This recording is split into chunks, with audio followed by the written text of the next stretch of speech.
Nos considérations sont tellement à courte vue, et cela nous trouble. Nous vivons un court espace de temps, et ce laps de temps est d'une importance tellement considérable pour nous que notre vue des choses est si étroite. Si nous pouvions seulement adopter la longue vue et voir les choses du point de vue de Dieu, combien le résultat dans nos propres cœurs serait différent. En disant cela, nous avons en pensée le démenti largement répandu de la royauté, de la seigneurie, de la souveraineté du Seigneur Jésus-Christ. Cette période de l'histoire du monde s'appelle le jour de son rejet.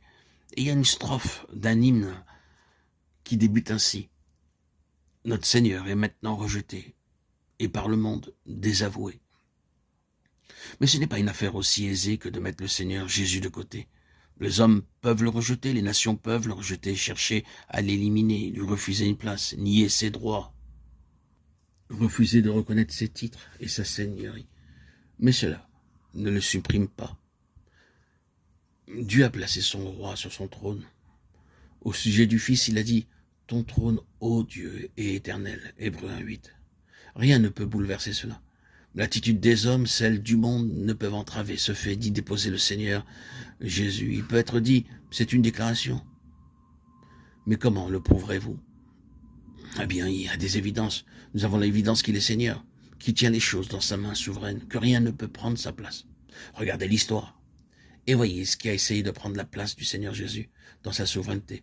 De faire ce que seul le Seigneur Jésus pouvait faire, de provoquer un état de choses, d'accomplir ce qui est du ressort de la puissance du Fils seul.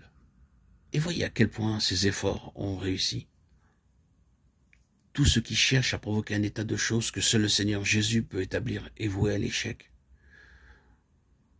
Vous pouvez voir que cela s'est répété maintes fois à travers l'histoire. La domination du monde a été recherchée par les uns et par les autres. Des choses qui étaient des idéaux, des conceptions magnifiques pour le monde, ont été entreprises.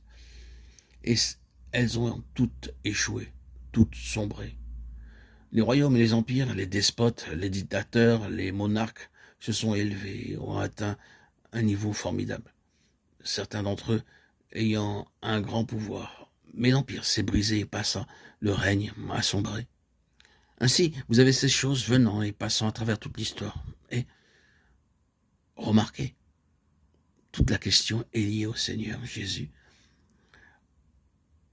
Lisez à nouveau le livre de Daniel et vous percevrez le domaine dans lequel nous nous mouvons.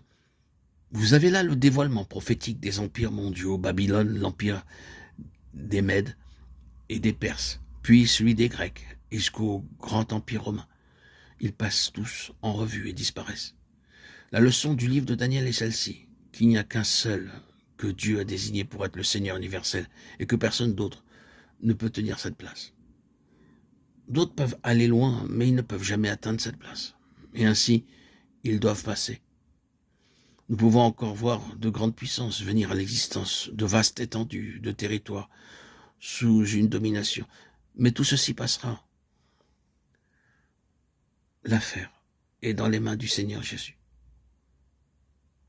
Tout cet effort est dès sa naissance voué à aller jusqu'à un certain point et puis passer. Seul le Seigneur Jésus peut avoir la domination du monde. Il est le seul à pouvoir apporter la paix universelle. Il est le seul à pouvoir apporter la prospérité à toutes les nations. Cela est tenu en réserve pour lui et son règne. Jusqu'alors, il y aura des fluctuations et des variations dans les fortunes du monde. Mais tout cela passera.